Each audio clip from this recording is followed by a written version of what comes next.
Tá. Começando pelas filosofias, eu penso que as culturas asiáticas, elas são muito ricas, e elas oferecem um tipo de arte, de filosofia, de visão de mundo muito, mas muito diferentes às visões que já temos por hábito, né? Que conhecemos, né? Nós temos como referência a cultura europeia, né? A filosofia grega e grega, greco-romana, afinal a gente é um produto final, né? Mesmo como colônias do final do Império Romano, né? Nós fomos colonizados no final do Império Romano, isso que chegou para nós. Então, a nossa referência é a Europa. Para as pessoas que nunca estiveram em Ásia, o primeiro choque é esse. Olhar para a Ásia e falar, nossa, tem tudo isso, e como é que eu não sabia? Então, é um pouco essa ideia medieval, né, que mostrava o mapa da Europa, que quando terminava tinha um dragão enorme, assim, que ia devorar as pessoas. Era alguma coisa que não podíamos nem olhar, de tão assustador e desconhecido. Então, parece que a gente ainda tem no inconsciente essa imagem, né? E nós desconhecemos a profundidade, né? O banco de dados importantíssimo que tem na Ásia, né? E as filosofias todas que a gente vai visitar são importantes e muito fortes. E aí, então, isso amplia muito nossa visão de mundo. Mas eu estava comentando antes que eu tenho um apreço por esse itinerário pelo fato de, sendo um itinerário curto, a gente visitar três das mais importantes filosofias do mundo, né? Começando pelo budismo, na Tailândia, né? E o budismo da Tailândia é o budismo Theravada. Aí já começamos a falar de tipos diferentes de budismo, né? Porque você sabe, né? O budismo começou na Índia, né? Com Buda, né? O príncipe Siddhartha Gautama. E depois, os ensinamentos do Buda foram compilados em três cestos, né? São cestos mesmo, né? Os discípulos deles separaram os conhecimentos, os ensinamentos, os sutras budistas em três cestos, que é chamado de Tripitaka. E o primeiro dos grupos de ensinamentos do Buda se chama Hinayana, né? O primeiro veículo, que é um veículo que trata sobre ética e moralidade. Depois tem Mahayana, que é um veículo maior, que inclui Mahayana, de maior, inclui ensinamentos sobre compaixão. E, por último, tem Vajrayana, que já são técnicas, os últimos ensinamentos que o Buda deu para alguns discípulos e que se focou mais na região norte da Índia e no Tibete. Então, na Tailândia, a gente vai pegar as traduções dos textos dos textos Hinayana, né? Que é o que dá início à escola Theravada, ou a escola dos antigos, chamada Escola dos Antigos. Então, o budismo que a gente vai ver, todo o sudeste asiático, na grande maioria, né? Desde a Índia até a China, é o budismo Hinayana, né? Ou também chamado Theravada. Isso porque, então, toda a região do sudeste asiático é chamada de Indochina. Isso porque o caminho, né, a influência entre a Índia e a China, e todos os ensinamentos do Buda que foram traduzidos chegaram via esse caminho, né? Então, a primeira parada é na Tailândia, com esse tipo de filosofia. Nós vamos ver como é que são as pessoas, como é que é a sociedade, o que eles, quais são as metas, quais são os valores, né? E isso a gente vai ver nos templos e tal.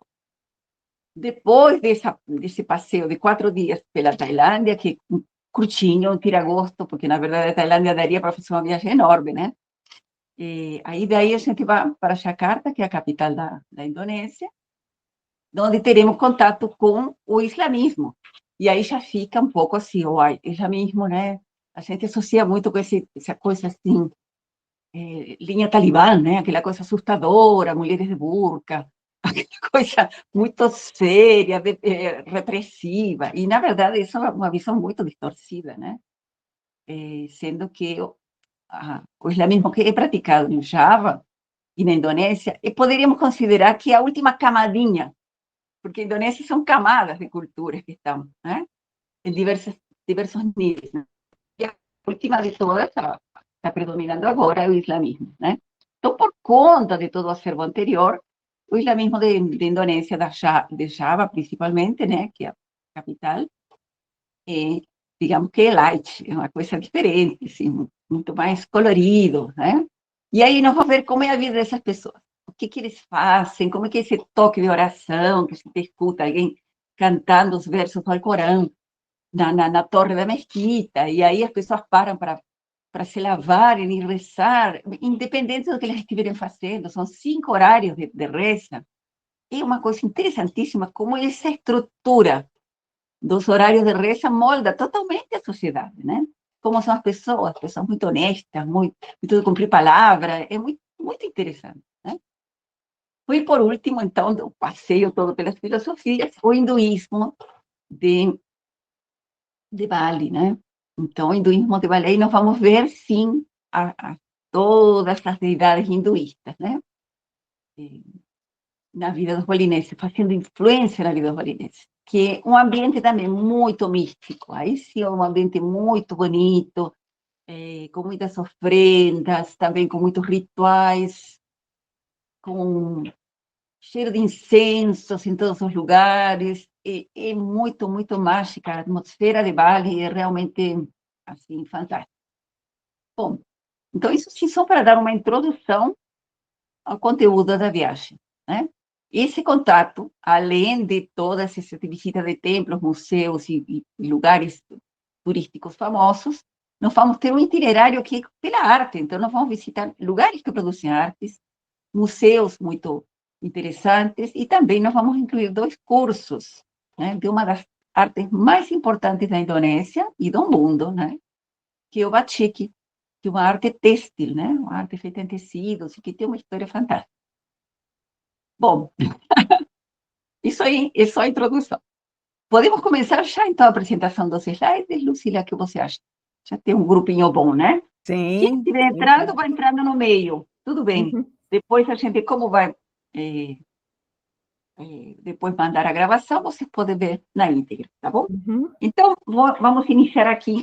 Eu vou trabalhar com duas. Deixa eu só virar um pouquinho, cara. Eu vou trabalhar aqui com as imagens. Vocês vão ver grande a imagem do slideshow, né, das fotografias. Ou então, essa viagem se chama Arte e Filosofia, Tailândia e Indonésia. Aqui tem um pool de várias imagens da Tailândia e da Indonésia. Então, aqui ó, o grupo, né, a data de saída, que é o dia 22 de setembro, e o dia de volta para o Brasil, que é dia 10 de outubro, tá bom? Eu vou acompanhando o grupo e também fazendo essa ponte, né?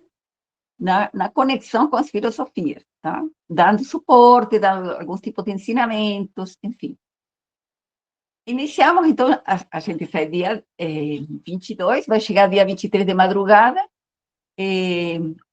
a Bangkok, vamos ter um dia de descanso, dia 24 já temos esses passeios. Essa imagem primeira que estou mostrando aqui se chama Wat Arun, é um templo budista, né? E vocês já vão ver aí essa forma, essa edificação diferente, né? Essas torres aqui em ponta, né? Com 4 torres diferentes, tal.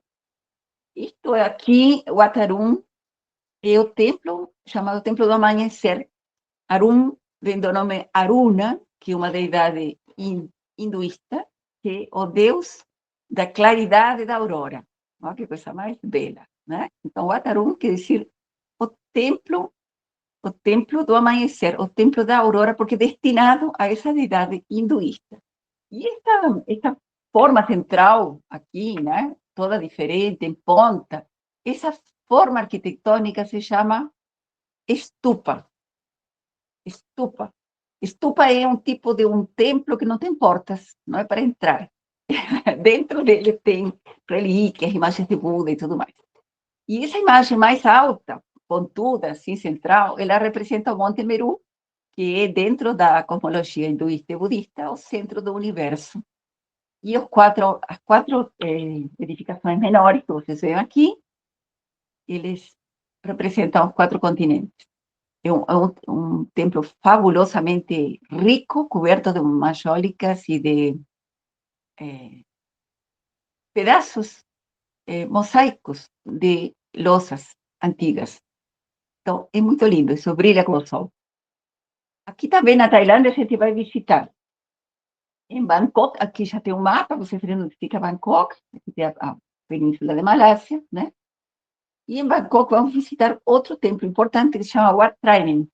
Wat Trainin, Wat que esqueci de falar. Então, sempre que eu falar Wat, você vai lembrar que é templo. Então, vimos Wat Arun, agora Wat Trainin. Esse Wat Trainin é o templo do Buda de Ouro. É um Buda que estava possivelmente foi construído na Índia em pedaços. Depois foi levado para a Tailândia, no período Sukhothai, que foi o período anterior, é um reino anterior ao país chamado de Tailândia, né? Então, esse reino Sukhothai recebeu esse Buda de ouro, e é um Buda que pesa 5,5 toneladas de ouro maciço. É um dos grandes tesouros da Tailândia. É impressionante. E foi coberto de gesso, totalmente coberto de gesso, para ocultá-lo, porque havia a possibilidade, houve muitas guerras nesses períodos, até que a Tailândia virou Tailândia, guerras entre reinos e tal. Então, havia um grande perigo de ser quebrado ou roubado. Então, foi coberto de gesso e chegou num mosteiro assim, tipo, olha, temos isso aqui, deixa aqui no mosteiro. Depois de um tempo, começou a cair o estuque que estava cobrindo o corpo, e aí apareceu aquele brilho do ouro. Então, foi uma história incrível, né? Aí o Buda de Ouro, então, está em Wat Trainin, é um outro templo, que visitaremos em Bangkok. Aqui já tem uma imagem maior de como é o Buda de Ouro, né? Ele tem 3,5 metros, contando o pedestal. Só o pedestal, 2,5 metros, pesa 5,5 toneladas, que eu falei, de ouro maciço. É uma coisa, assim, de um valor inestimável, não só pelo valor material. E aqui, essa foto do lado, que eu estou abençoando, me auto-abençoando com a flor de lótus, é num outro templo próximo também, que é o templo do Buda de Chave.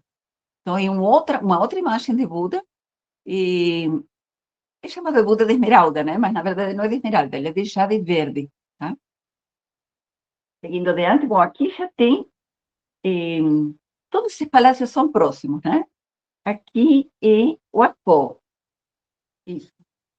Wat Po é um outro templo fantástico.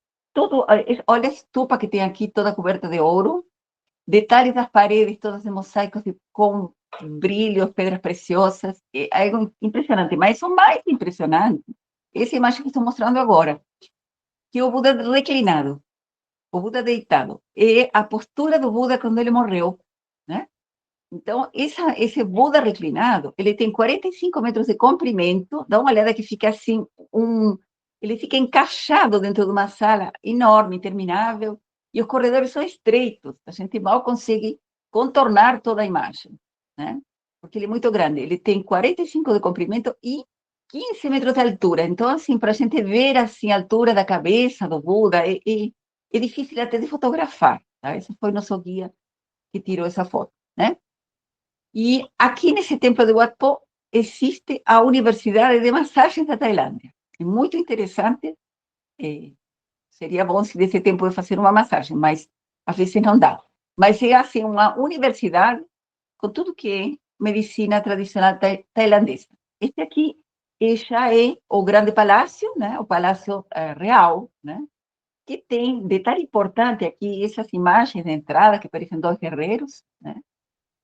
São, na verdade, dois demônios. Eles têm até nomes, né? Um demônio branco, que é aqui do lado esquerdo, e um demônio verde, do lado direito, né? Eles têm esse rosto bem aterrorizante, bem assustadores. E aí a gente vai perguntar também assim, puxa vida, mas como assim? Né? O templo que é guardado por dois demônios é.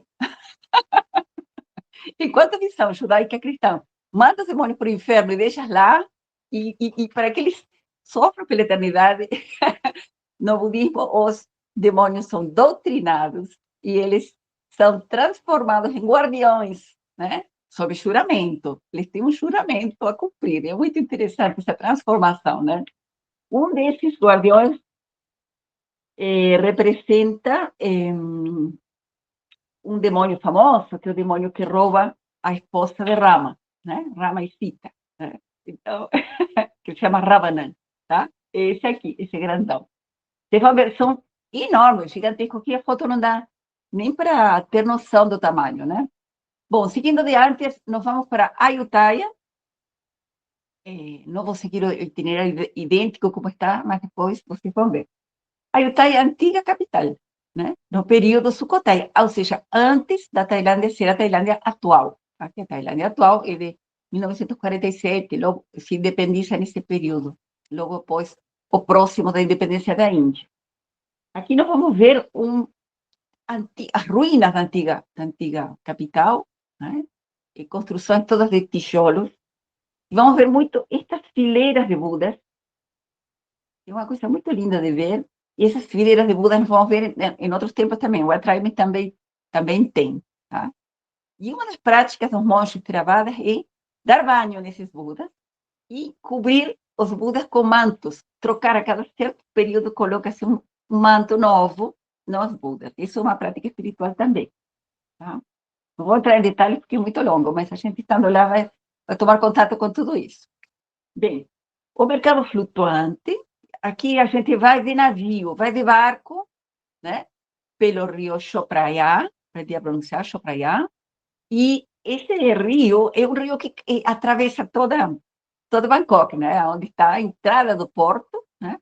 E daí a gente pega esse rio e vai embora para o mercado flutuante. Nós vamos por terra e depois voltamos pelo rio, né? Novamente até Bangkok. Mas este mercado, sinceramente, é uma loucura. Assim, todo tipo de objetos são vendidos em navio, em barquinhos, como vocês estão vendo aí, né? Comida, roupa, chapéus, olha os chapéus, que coisa mais linda. Bom, todo tipo de produtos, que são produtores, todas as pessoas ribeirinhas desse rio produzem alimentos, plantações. A gente, quando vai vendo isso, como é a vida dessas pessoas, entra pelos canais de barquinho, por sinal, é um passeio assim, muito, muito lindo de ver, né? E aqui temos um pouquinho da imagem de uma coisa que eu acho muito bonita em Bangkok, que é estas estações. Tem piers, a cada tanto tem um pier com uma estação de barco, e as pessoas se locomovem pelo rio, vão de um lugar a outro da cidade, né? Desde a parte moderna da cidade, que tem arranha-céus, e esses prédios todos famosos, luxuosos e moderníssimos, até as regiões mais longínquas da cidade, se locomovem. Imagina como se fosse o metrô, só que de navio, de barquinho, né? É muito lindo isso. A gente vai fazer um passeio e nós vamos também visitar uma feira que acontece à noite, a feira noturna, né? Onde tem também produtos muito, muito lindos, muito interessantes, e aí a gente quer comprar tudo, mas eu vou estar ali de olho para falar, não compra, por favor, que é muito pesado, que a gente depois voa daqui de Bangkok para Java, e a franquia de peso nos voos internos é 15 quilos. Então, muita atenção para não comprar o mundo, tem que comprar tudo pequeno e leve. Brincadeirinha, tá bom? Muito bom. E então, dia seguinte, nós vamos para Java. Aqui sim, Indonésia. Não sei se consigo subir. Não, vou voltar para cá. Indonésia, República da Indonésia. Arquipélago. Olha o que é a República da Indonésia. 17 mil ilhas esparramadas, né? Em 5 mil quilômetros no Oceano Índico. Esse é o país. Tá bom? Então, por conta dessa peculiaridade, é um país permeável, um país poroso, não tem aquela fronteira sólida, não é aquele bloco de terra, é tudo ilha. Então, por conta disso, a Indonésia foi muito colonizada, visitada, todo mundo entrava, saía, passava, ia para cá, ia para lá, através desses canais entre as ilhas. Então, tem ilha de todo quanto é jeito, com etnias muito diferentes, e também com influência da China, da Índia, do Japão. Foi também um período colonizado pela Inglaterra, na época da Companhia das Índias Orientais, aí incluía a Índia, a Indonésia, todo esse pedaço. Tem o caso do Timor, que foi colonizada pelos portugueses, tem influência de quanto é jeito. A Indonésia é um país extremamente, um mosaico. Imagina um mosaico de ilhas, aí temos toda essa quantidade de culturas, fora culturas locais, né? Então é muito interessante. Bom, capital é Jakarta, principais cidades, Bali, né? Jakarta, que é a capital de Java, e o Jakarta. Mas aqui no mapa, eu gostaria de mostrar aqui. Então, isso aqui, isso que estou passeando aqui no meio, é Jakarta, perdão, é Java, né? As três principais ilhas, né? Bornéu e Sumatra. E também tem Bali, uma pequenininha que está aqui, tá bom? Então, essas três são as principais, mas tem um monte de outras ilhas, né? Aí o clima é equatorial, muito calor e muito quente, tá? Mala com roupa muito leve, tá? E também população 215, 214 mil habitantes, ou seja, um Brasil, mais ou menos um Brasil, tamanho da população, e a área muito maior porque está esparramado nesse tanto de ilhas, né? A moeda é rúpia, enfim. Aqui vou mostrar um mapa maior ainda. Olha que coisa mais interessante esse mapa. Um mapa gigantesco no museu, porque nós vamos chegar em Jakarta, creio que de manhã, perto do meio-dia. Então, nós, antes de fazer check-in, já vamos visitar esse museu, o Museu Nacional, que é espetacular e fantástico. Eu não tenho nem palavras de tudo que é. E tem muita, muita, muita coisa para ver. E não vamos direto porque ele fecha até as 4, então temos tempo de ver. Mas o que me chama a atenção desse mapa, o que me chamou muito, ele tem uma moldura enorme aqui, com todos os rostos das etnias e o nome das etnias da Indonésia. Tá? É muito lindo isso aqui, como tem essa valorização pelas etnias locais. Tá? Aqui tem mais um detalhe da ilha de Java, né? Para ver onde está Jakarta, enfim. Tá? E um pouquinho da arte. Muito bom. Aqui, uma das fotos que eu tirei no Museu Nacional com um grupo de estudantes, um grupo de colégio, né? Um monte de meninas, todos de véu, aquele véu mais curto, que eu não me lembro o nome agora, né? E o povo na boa, tirando foto, fazendo gestos, aquela coisa bem pop. Então, é uma coisa bem bonita. Vou mostrar um pouquinho de algumas peças dos textos da Indonésia que tem nesse museu. Olha que espetáculo. Isso que a gente está vendo são batiques, tá? Uma das técnicas mais famosas da Indonésia, com padrões muito especiais. E esses são padrões, alguns de etnias, de ilhas diferentes, um tipo de chapéu muito diferente, um tipo de bordado com miçangas, uns tipos de arte incríveis. Aqui, bom, uma vista de Jakarta à noite, tá? Nós vamos estar próximos, esta é a Praça Nacional, né? E Jakarta é uma cidade enorme, globalizada, tipo como chegar em São Paulo, como chegar em Delhi, né? No fim das contas, essas cidades grandes ficaram todas meio parecidas, né? Então, aqui tem essas avenidas bem grandes. Nós vamos ficar num hotel por aqui, meio próximo desses prédios aqui, né? Que é o Hotel Pullman.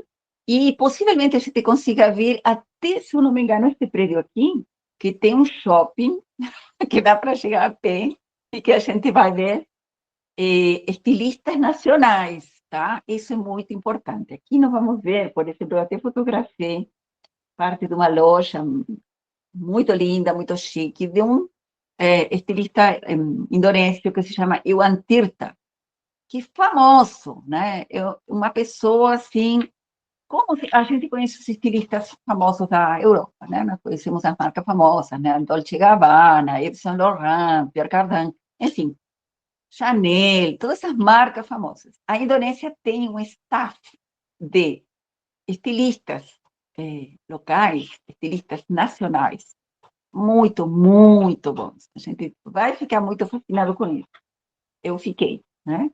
E o artista é um deles.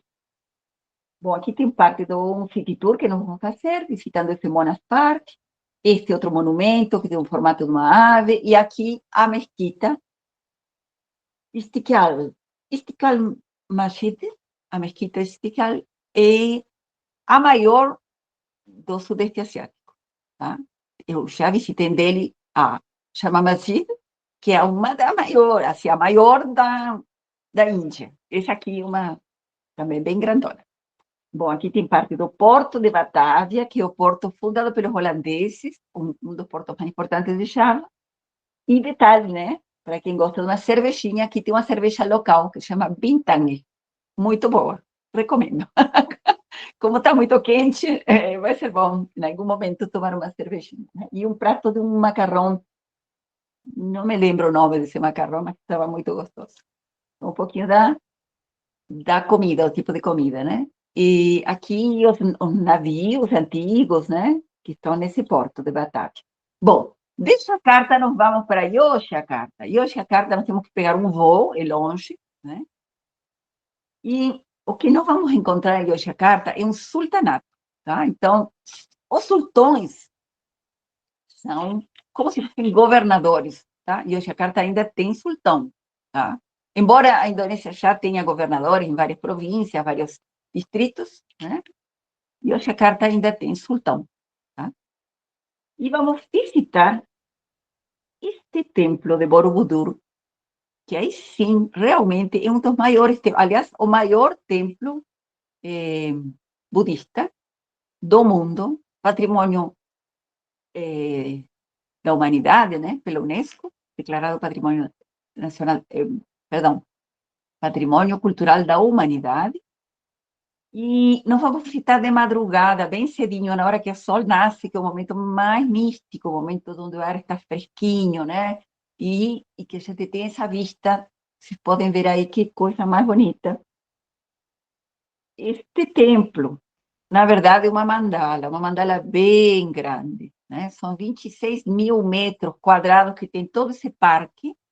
Esse é um parque que ficou coberto por floresta por muito tempo. Foi destruído por uma erupção volcânica que está de frente ao vulcão. Vocês vão ver aqui a imagem do vulcão. Aqui a imagem do nosso grupo quando nós subimos até lá. E é construído em rocha vulcânica. Dá uma olhada nessa cor dessa rocha, bem escura, né?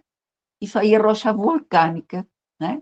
Então, enquanto o vulcão explode e joga lama para todo lado, né? Lava, aliás, para todo lado, depois essas pedras são cortadas em blocos e foram esse templo inteirinho foi construído com essa rocha vulcânica. Ele tem também, vocês vão ver, estas formas que parecem sinos. Estas formas que parecem sinos também são estupas. Lembra que no início eu falei das estupas budistas, né? Também são estupas. Tem mais de 180 estupas. Em cada uma delas tem uma imagem do Buda. Só que cada um desses Budas está fazendo um mudra, um gesto com as mãos que representa algum certo tipo de ensinamentos. Nós vamos ver com as mãozinhas em diversas posturas. Essas posturas são chamadas de mudras ou gestos, e cada um dos mudras ou gestos representa um certo tipo de ensinamento. É muito interessante. Fora que em todas as paredes, se olharem, olha o tamanho disso, né? Eles são 9 andares. Em todas as paredes, enquanto a gente vai andando por esse templo enorme, né? Todas essas paredes têm baixos relevos na pedra vulcânica, contando a história do Buda, desde seu nascimento, e também contando uma narrativa que se chama os contos Shatakas, que são a narrativa do Buda em vidas anteriores, antes dele ser o Buda, antes dele nascer como príncipe Siddhartha Gautama. Então, tem histórias lindíssimas, muito, muito lindas, sobre esses Shataka, chamados contos Shatakas. São histórias muito boas, principalmente para contar para as crianças, porque todas elas têm ensinamentos, né? Tem histórias do Buda quando ele era um peixe, histórias do Buda quando ele era uma árvore, e tem muitas histórias, né? Quando ele era um mendigo, e até ele se tornar o Buda atual, né? O Buda que foi agora. Bom, aqui tem uma imagem, né, de como é, isso aqui é uma maquete, né, que mostra como é toda a planta de Borobudur, né? Então, aqui tem todos esses círculos das estupas, aqui tem os andares, né? Cada andar representa um reino de existência, até se chegar na iluminação. Esta ponta aqui, essa estupa maior, representa a iluminação, o momento de iluminação. Então, toda a arquitetura de Borobudur é um ensinamento, um enorme, enorme ensinamento da cultura budista, dos sutras e dos tantras budistas. E também, a caminho de Borobudur, a ida ou a volta, a gente vai visitar esses outros templos, né? Pawan e Mendut. Pawan e Mendut, aqui tem uma imagem da rainha Maia, vocês podem ver aqui, esse bebê que está mamando aqui de uma mãe, é o Buda bebê, a rainha mãe e o Buda, né? E aqui tem um outro templo, tá? Que é destinado ao Buda do futuro, ao Buda Maitreya.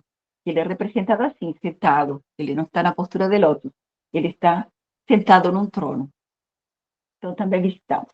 Seguindo adiante, em Yogyakarta também, nós vamos visitar Prambanan. Prambanan, eu estou dando uma ideia para vocês terem uma ideia. As pessoas conhecem muito, por exemplo, as pirâmides do Egito. Borobudur é tão importante em tamanho e em valor histórico quanto as pirâmides do Egito. Só que, claro, começou a ser divulgado e começou a ser aberto para visitação depois da restauração em 1991. Então, é muito recente, as pessoas não conhecem, né? Então, é um destino muito diferente e pouco visitado ainda, pouco conhecido ainda. Prambanan, bom, Prambanan já é uma arquitetura mais hinduísta. Tanto é que esses templos maiores aqui, esse do meio, é destinado ao deus Brahma, e os outros do lado, a Brahma, Shiva e Vishnu, a trilogia, né? A trilogia principal, né? Do hinduísmo. É um complexo também de templos, enorme, enorme, não é isso aqui só alguns, mas são vários, né? E parte deles também, a cada tanto tem terremoto, a cada tanto tem alguma coisa, tsunami, alguma coisa que quebrou o templo, aí a toda hora está sendo restaurado. E também construído em rocha vulcânica. Prambanan. Aqui tem algumas, né, nas escadas, algumas imagens de nós explorando, nós vamos ter um tempo para explorar. São vários pátios, várias construções, também em formatos especiais da arquitetura. Bom, aqui mudando, é um dos hotéis que a gente vai estar, tá? Pra vocês terem uma ideia. É tão bonito. Esse hotel, eu gosto muito porque ele é um hotel boutique e é um hotel também heritage, aquele que tem que é antigo, que tem muito, que tem um antiquário também lá, uma galeria, tem umas coisas muito legais. Visita ao Kraton, Palácio do Sultão de Yogyakarta. Isso não pode faltar, porque o Palácio do Sultão é o centro cultural. Todas as artes tradicionais da Indonésia, naturalmente, estão no Palácio do Sultão, né? E ali é que tem todo tipo de arte, como, por exemplo, dança. Aqui o trono, né? A sala do trono, essa parte aqui, né? Dança. Aqui vemos a Guarda Real, esses senhores que estão aqui, são a Guarda Real, né? Que tem esse tipo de indumentária, né? Esses sarongues, né? Esse tecido enrolado na cintura, que parece uma saia pareô, chama-se sarong, né? E é uma veste tanto masculina quanto feminina.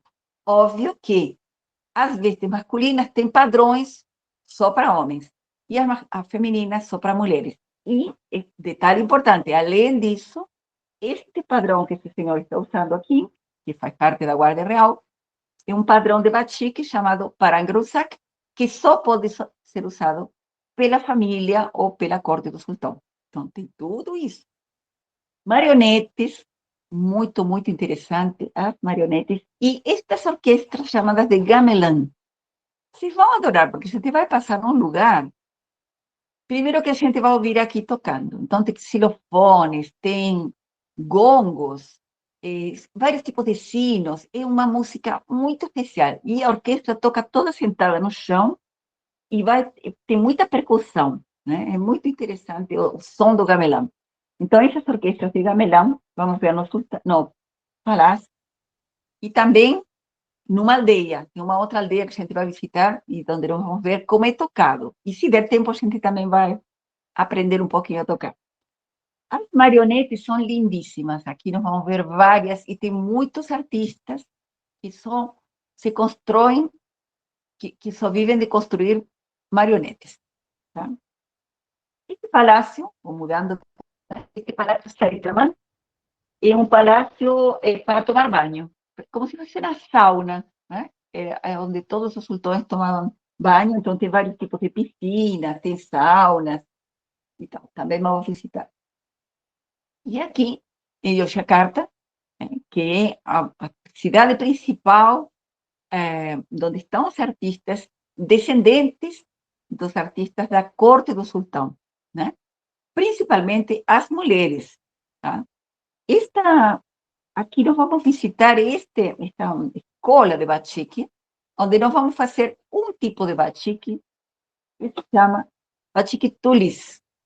E é feito com umas ferramentas, se vocês olharem aqui à direita, essas ferramentas que estão aqui, que parecem canetas, bicos de pena, né? É feito com esse tipo de instrumento.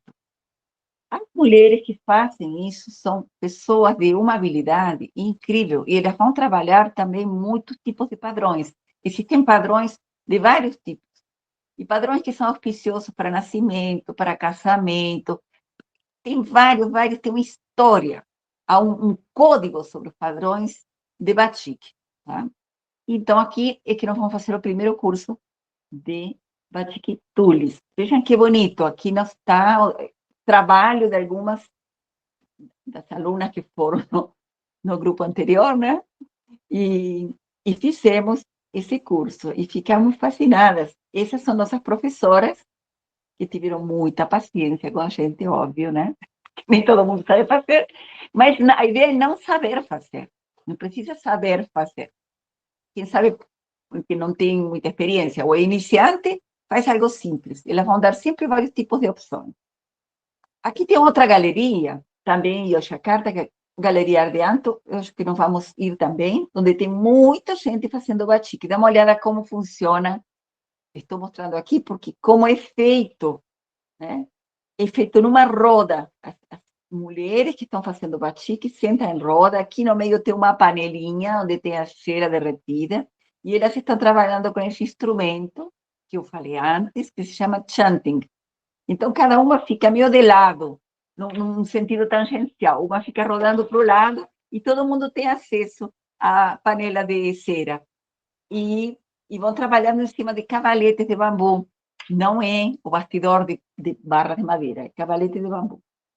Adiante, Kotagiri, Aldeia da Prata. Ai, aqui é uma perdição. É muito lindo. Essa Aldeia da Prata só tem ateliês de artistas que trabalham em prata, com estilos diversos. Então, é muito bom, muito legal. Olha só, vou dar uma ideia do que nós vamos, da perdição que são esses ateliês. E vemos aqui o pessoal fundindo a prata, as pessoas fazem um workshop, mostram como é o processo, quais as técnicas de filigrana, as técnicas que eles utilizam em prata. Então, se aqui nesse grupo tiver alguém que gosta de joalharia, ou que estuda joalharia, ou design de joias, vai amar, vai ficar encantado com isso, né? E mesmo que não tá. Olha só, essas borboletas pequenininhas, esse broche que tem aqui, é tudo feito em filigrana, um fio de prata minúsculo. Também tem vários tipos de pingentes.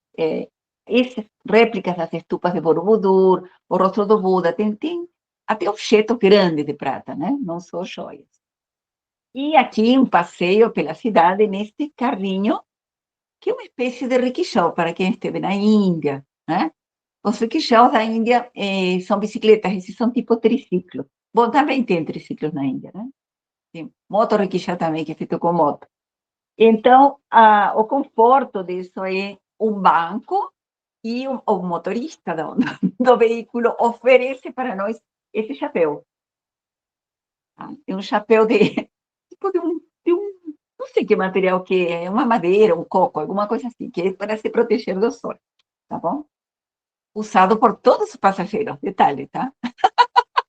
Então, você pode usar um véu também, se tiverem receio de usar o chapéu, tá? Mas eles oferecem esse tipo de... Bom, este museu acho que nós não vamos visitar, porque fica a caminho de outro lugar. Bom, depois de Yogyakarta, aí nós pegamos um outro voo, porque aí sim vamos para Bali.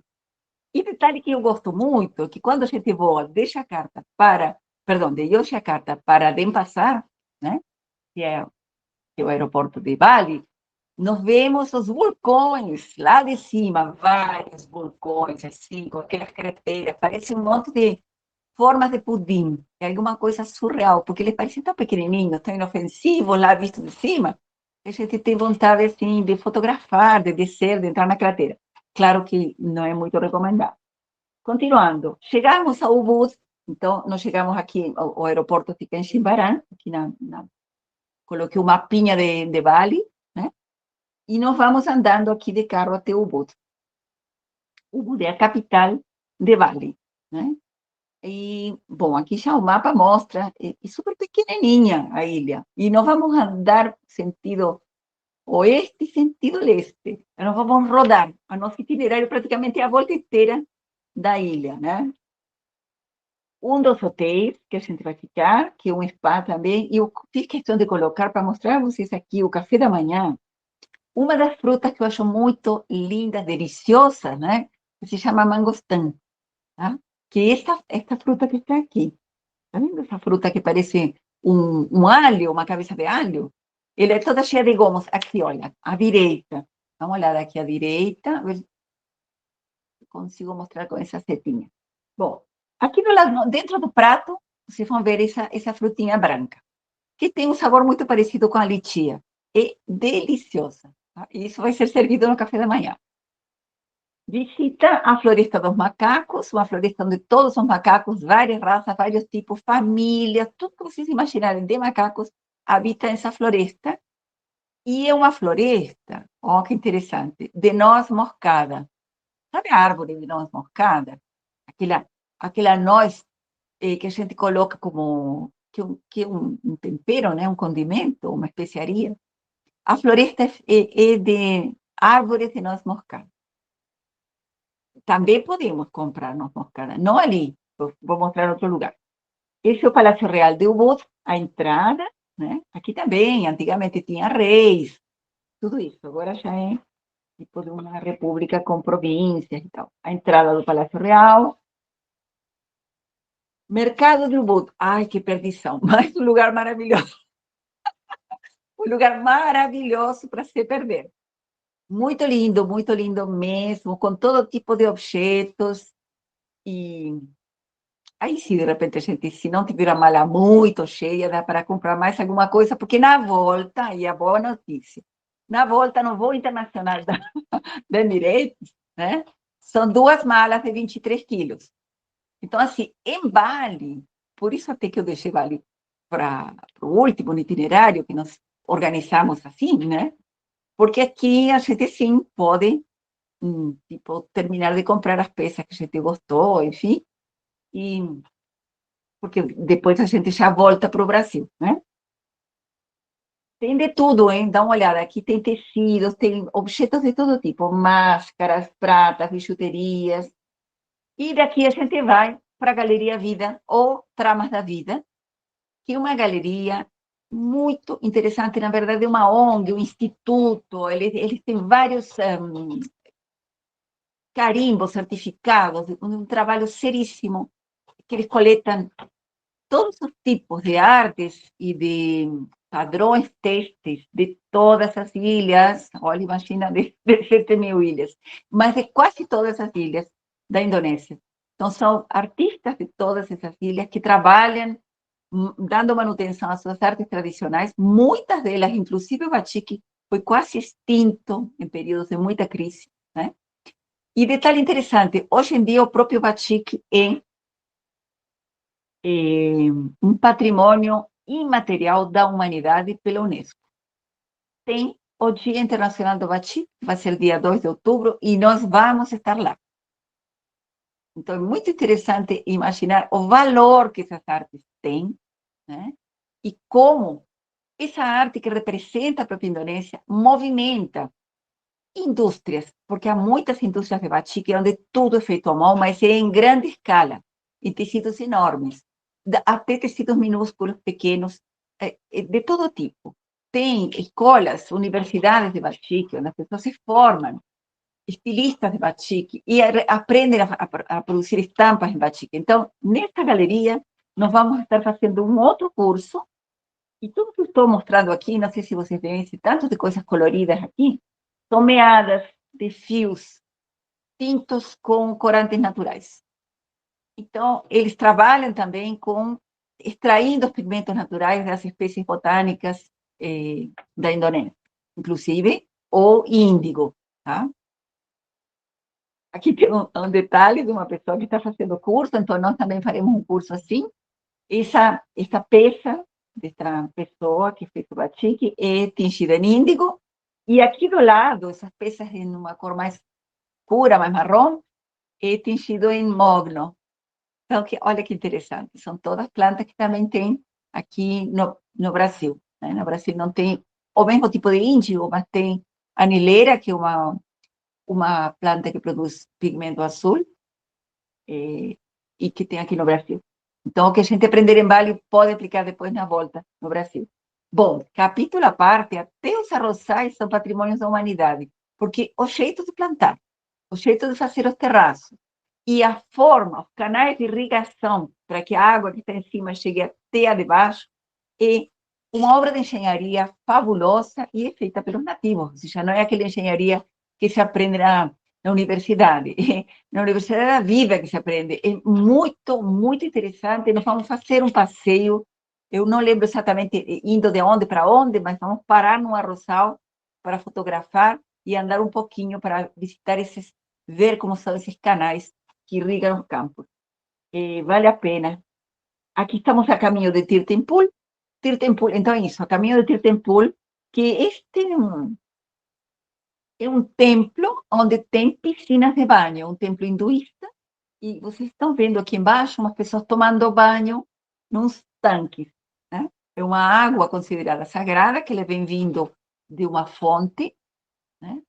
E essa fonte, então, é canalizada para várias piscinas. Uma vez ao ano, pelo menos, os balineses vão até Tirtempul para tomar um banho, e um banho para purificar, né? Um banho de purificação de karmas negativos, enfim. É o famoso banho de descarrego que a gente conhece aqui no Brasil, só que feito nas piscinas, em piscinas de uma água bem gostosa. Por sinal, dá vontade de entrar. Né? A gente não entrou, não dava tempo, mas era uma água muito gostosa, assim. Olha que delícia. E para entrar nesse templo, nós temos que vestir uma roupa adequada. Isso também é muito importante. Tem todo um protocolo para se entrar. Não se entra de qualquer jeito, né? E, então, na entrada, eles nos dão este tipo de indumentária, que são sarongues. Lembra que eu falei dos sarongues da guarda do sultão? Aqui nós vamos vestir o sarongue feminino, tá? Que é um tecido, aliás, vou pegar um que tem aqui, de perto para vocês. Isso aqui é um sarongue. Aqui, essa parte de baixo. Tá? Não sei se vocês conseguem ver. Enfim, mas tem uma peça, né, retangular, um retângulo de tecido amarrado na cintura com uma faixa. Então, para visitar Tirtempul, nós vamos usar o sarong. Para visitar este outro templo, que também se chama Gunung Kawi. Gunung Kawi é um templo com vários andares, mas na verdade, também um cemitério. Aqui também tem mausoléus de vários reis e rainhas que estão aqui, todos encavados na pedra. Tá? Guruncauê tem algo a ver com isso, com cavernas, né? E aqui a gente anda um bom pedaço, também temos que estar usando sarong, sapatos muito confortáveis, porque sobe e desce muitas escadas, e com muito calor, detalhe, né? Bem, não poderíamos estar em Bali sem visitar um vulcão. Então, tem aqui um vulcão. Olha que imagem tão linda, né? Vulcão tão imponente, né? Vulcão de Kintamani, tá? O vulcão de Kintamani, ele é grande aqui, embaixo dele ainda tem uma parte bem preta, que foi de uma erupção, não me lembro, de uns 20 anos atrás, 30 anos atrás. E em volta desse vulcão tem um lago em forma de meia-lua, né? Acho que é o Lago Bratan, se eu não me engano. Então, aqui a gente vai visitar esse vulcão, perdão, não é Bratan, é Batur. Vulcão e Lago Batur. Tá? E a região onde está o vulcão é Kintamani. E aqui nós vamos almoçar com vista ao vulcão. Ai, que coisa mais linda. Experiência fantástica. Aqui tem um buffet. Esse buffet está incluído. Tem aqui, depois no itinerário, vocês vão ver, tem 9 refeições incluídas. Uma dessas é esse buffet no vulcão.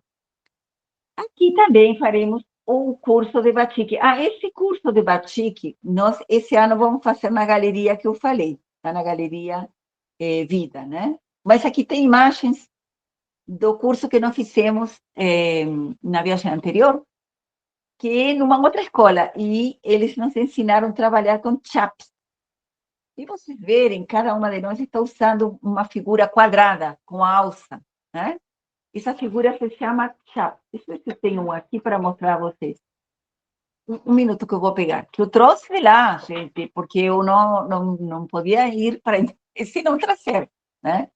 E isso aí, complicado de trazer também, porque é pesado, mas vale a pena. Olha, tá vendo essa figura aqui? Isso se chama chap. É uma figura de cobre e o desenho está feito em cobre. E isso serve para estampar.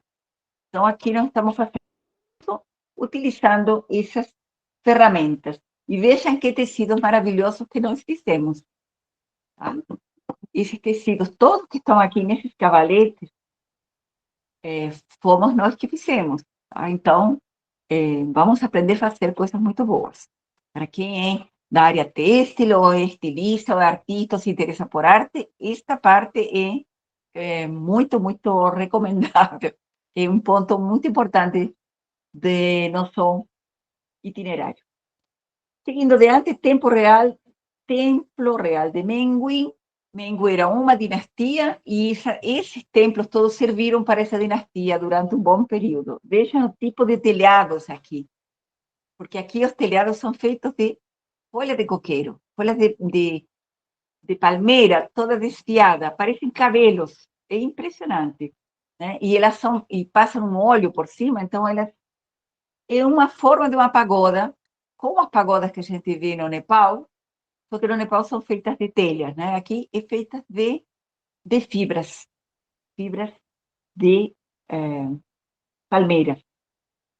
Olha só, a contraluz, que interessante, era fim do dia, né? Olha que interessante.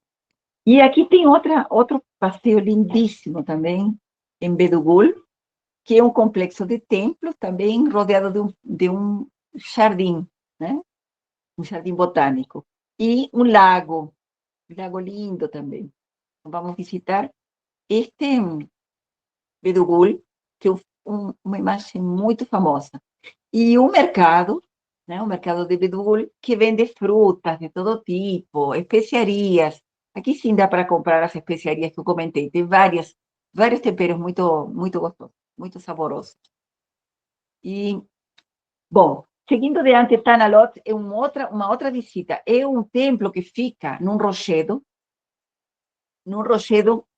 dentro do Oceano Índico, né? Que em um certo horário a gente consegue passar na maré baixa, consegue passar e visitar o templo. Uma hora que a maré sobe, já não dá para entrar. Mas a maré sobe tarde, então dependendo do horário a gente consegue entrar. Tá? Então, Tanalot, aqui, dá uma olhada. Dá para ver melhor que nós estamos num terracinho e aqui na maré baixa as pessoas estão cruzando para a ilha, para esse rochedo, né? Este templo de Tanalot é dedicado a um deus hindu também, né? E foi um yogi de Bali que teve contato direto com essa deidade do mar, e aí construíram esse templo, com muitas escadarias. Tem aqui uma outra caverna que nós vamos visitar a caminho, de ida ou de volta. Esta pintura que está aqui é um tribunal. Era o Tribunal de Cartagosa, era um tribunal onde as pessoas que tinham cometido algum crime iam ser julgadas, né?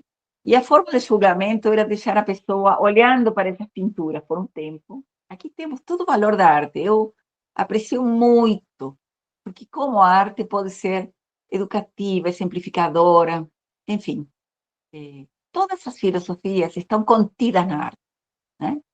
Então, essas imagens é como se fosse uma história em quadrinhos que conta os tipos de penalidades que as pessoas vão sofrer por conta das ações negativas que elas tenham cometido.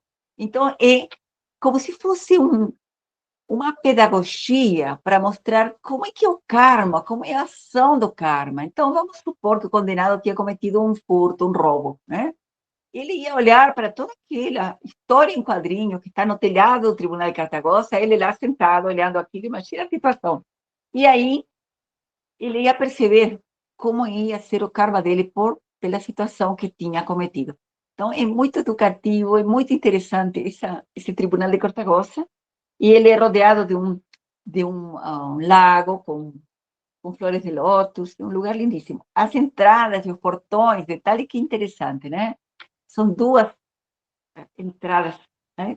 Quase todas as entradas aos templos têm esse formato, né? A arquitetura balinesa é riquíssima. Aqui tem mais um exemplo disso. Veja esse portal aqui, né? O portal ao Templo Mãe, chamado de Templo Mãe porque aí toda a sociedade balinesa vai fazer ofrendas, tem muitos festivais, rituais, enfim. É um dos templos mais importantes de Bali, né? E olha o portal, aqui nós estamos mostrando a entrada, é grandioso, enorme, numa escadaria gigantesca, enfim. Também nós estamos usando sarongues, todos os lugares importantes onde tem templos, tem que usar o sarong. Que a gente pode comprar o sarong e usar, ou na porta do templo eles entregam para nós. Ai, mais arrozais, que fabuloso, gente, olha que lindo. Aqui já é o Monte Agung, porque o Templo Mayan Besaki, deixa eu voltar para mostrar a vocês aqui. O Templo Mayan Besaki, este portal eu fotografei no sentido de subir, mas quando a gente está em cima, se eu fotografar na contravista, né? Essa abertura do Templo Mãe vai dar de cara para o vulcão. É tão interessante, porque a abertura do portal e o vulcão no meio, né? Então, é como se o próprio templo fosse uma ofrenda para o vulcão. E isso é muito interessante, porque tanto no hinduísmo quanto no budismo, os templos são edificados em lugares difíceis, em lugares perigosos, em lugares que têm karma ruim, e são justamente uma forma de encontrar um equilíbrio para essas forças da natureza, como um vulcão, que pode acabar com uma cidade, enfim, que pode trazer muitos perigos, né? E é uma forma de equilibrar, uma tentativa, né, de negociar com a natureza, né, com o templo, criando karma muito positivo num templo, para equilibrar essas forças dos elementos. Aqui temos uma questão dos 5 elementos também, que é muito tratado, tanto no hinduísmo quanto no budismo. Não vou me estender, porque já estamos no fim. Vejam que lindas as danças. Em algum momento a gente vai encontrar danças, porque tem muitos festivais de rua também. Não coincido, não me lembro se coincide com algum deles, mas a gente vai ver, por exemplo, a dança Barong, que é uma dança que trata, né, do momento em que, sabe, há uma história famosa do Ramayana, que trata da história de Rama e Sita, né? Rama é um deus indiano, né? A sétima encarnação de Vishnu, e tem uma esposa, uma consorte, né? Que se chama Sita. E Sita é raptada por um demônio. Então, toda essa dança Barong vai narrar essa história do Ramayana. O momento que Sita é levada por um demônio, e toda a história até que Rama conseguir resgatar, né? Aqui nós vamos ver, esse já foi um show que vimos lá, mostrando essa história, e aqui tem em primeiro plano Hanuman, que é um dos heróis dessa história. Hanuman, para quem estuda ou conhece um pouco do hinduísmo, é um deus dos macacos, tem rosto como macaco, né? Que foi o que ajuda o Rama a resgatar sua esposa. Não dando spoiler para toda a história, né? Mas é mais ou menos isso. Bem, Uluwatu, uau, é uma das paisagens mais fabulosas de Bali. Vejam só esses barrancos, esses, né, rochedos, né? E em Uluwatu, na ponta do rochedo, tem um templo também. Como disse antes, né? Os templos são edificados em lugares perigosos, difíceis.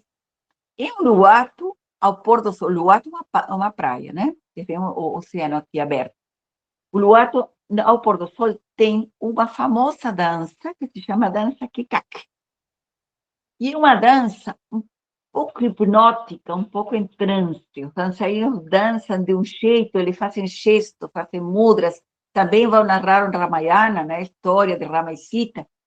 E esses dançarinos que estão aqui em volta, eles vão cantar imitando o som de macacos. Então, é uma dança muito assim, impressionante, eu diria. É como se fosse uma ópera, mas com um canto muito diferente, né? Não são aqueles cantores líricos europeus, é uma outra forma, mas é muito interessante.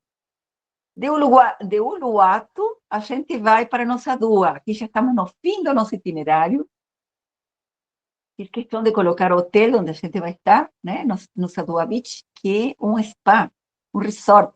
É lindíssimo. Então, nós vamos descansar de toda essa função, de toda essa aventura, e passar esse último dia em Bali, aqui em Nusa Dua, que é uma das praias mais famosas de Bali. Dizem que é lindo, que ela tem essa areia, né? No fim do dia são colocadas velas, umas cheslongs que nós podemos ficar descansando, passar um dia de praia. Ali nós vamos fazer também um almoço, um jantar, não sei, alguma coisa, acho que é o jantar que está incluído, com frutos do mar, um monte de comidas tradicionais, e, enfim, está incluído já como despedida da nossa estada em Bali. Então, aqui já é o final de nossa viagem, e o que temos a dizer depois dessa live, que a gente adoraria que vocês estivessem com a gente, que nós pudéssemos contar com a presença de vocês. E que seria maravilhoso, porque eu que já fiz esse itinerário todo, posso dizer o quanto foi bom. E o tempo foi curto para contar tudo, e não vale nem a pena cansar vocês, mas tem muito mais. Pessoal, então, para o que eu tinha que mostrar a vocês hoje, já estou chegando ao fim, creio que a Lucila pode fazer algum comentário e abrir para perguntas, se vocês quiserem estar perguntando, ficaram com alguma questão e chamou a atenção, quiserem falar. Linda apresentação, viu, Suzana? Linda, linda, parabéns. Obrigada, Lucila. A viagem está muito bonita. Então, a Lucila é minha parceira, vou chamar de parceira, né? Neste itinerário, né? E foi um itinerário que nós construímos, né? O itinerário foi pego nos mínimos detalhes, pensando em todas essas idas e voltas, esses voos internos. É uma viagem complexa, então eu quis fazer com a Lucila, porque eu sei que a Raido tem muita experiência na Ásia, e um tipo de itinerário complexo que não dá para fazer assim, por conta própria. Na verdade, precisa de gente muito competente para elaborar e levar adiante esse itinerário, e que tudo corra muito bem, é o que a gente deseja, né? Obrigada, Suzana. A Raido tem 33 anos, vai fazer em setembro, e somos bem focados na Ásia, especialistas, né, na Ásia, mas fazemos o mundo inteiro. Então, é uma alegria, Suzana, estar fazendo aí com você essa viagem maravilhosa, por sinal, e você conhece muito bem, domina muito bem. Então, além de conhecer o lado turístico, né, de Bangkok, que é maravilhoso, a Indonésia, você tem um conhecimento das filosofias, assim, fantástico. Eu fiquei delirando aqui, amei. Então, da Índia, do hinduísmo, do budismo. Então, não é uma viagem normal, é uma viagem que agrega valor, agrega conhecimento. Tem os cursos aí que vão ter, né, durante a viagem de batik, ou seja, é realmente uma imersão, né, na cultura da Indonésia, balinesa, e todo esse conhecimento que você vai, né, agregar. Muito, muito bacana. Muito bem.